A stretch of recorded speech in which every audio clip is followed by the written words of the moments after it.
Imagine waking up tomorrow, and the grocery store is gone. Not closed, gone. The roads out of your city, blocked. The power, dead. And the people surrounding you on all sides. They want you to die. Now imagine that lasts for 872 days. That's not a movie plot. That's Leningrad, 1941. And this is the story of how a city, starving, frozen, and outgunned, refused to disappear. By the summer of 1941, Adolf Hitler had a problem. His armies had swept across Europe like a wildfire, France in 6 weeks, most of Western Europe shortly after. But the Soviet Union was different. Operation Barbarossa, Germany's invasion of the USSR, launched on June 22, 1941, and it moved fast.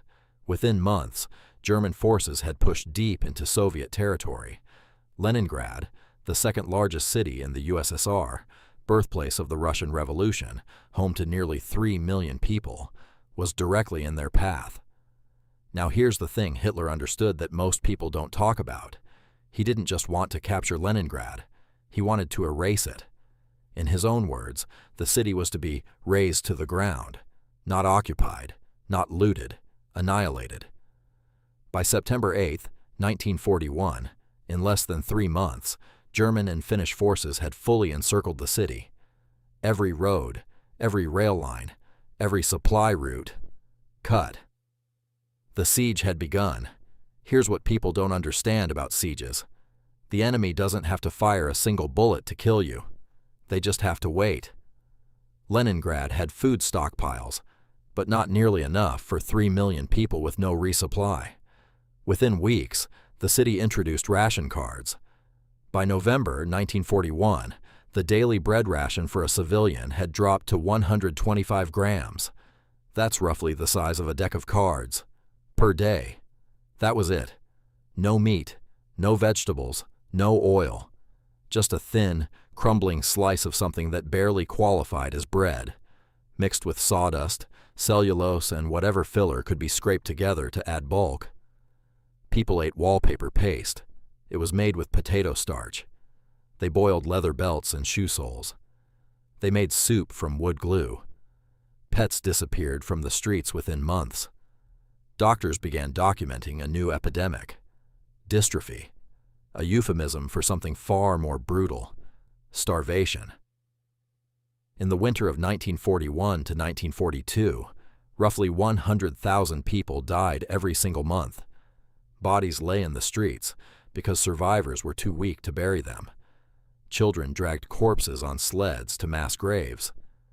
One diarist, a schoolgirl named Lena Mukina, wrote simply, "I am terribly hungry. This is all I think about." But here's where the story turns, because the Soviets weren't going to just lie down and starve. To the east of Leningrad sits Lake Ladoga, the largest lake in Europe. In summer, it was a body of water, useless for heavy supply runs. But in winter made it a miracle. When temperatures dropped far enough, the lake froze solid. And in November 1941, Soviet engineers did something audacious. They drove a truck out onto the ice, tested it, measured it. And then they built a road, the Doroga Zhizny, the road of life. Hundreds of trucks, night and day, driving across a frozen lake under artillery fire and Luftwaffe bombing raids. Drivers knew if a shell hit close enough, or if the ice cracked, they were gone. No drama, no rescue, just gone. And yet they kept driving. Convoys ran with headlights off to avoid air attacks. Mechanics worked in -40-degree temperatures with bare hands because gloves made the work too slow. Some trucks broke through the ice mid-crossing and simply vanished. But the road moved supplies in, and it evacuated over 1 million civilians out, including children, the elderly, and the sick. It wasn't enough to end the starvation, but it was enough to keep the city breathing. Here's what makes Leningrad different from just a tragedy.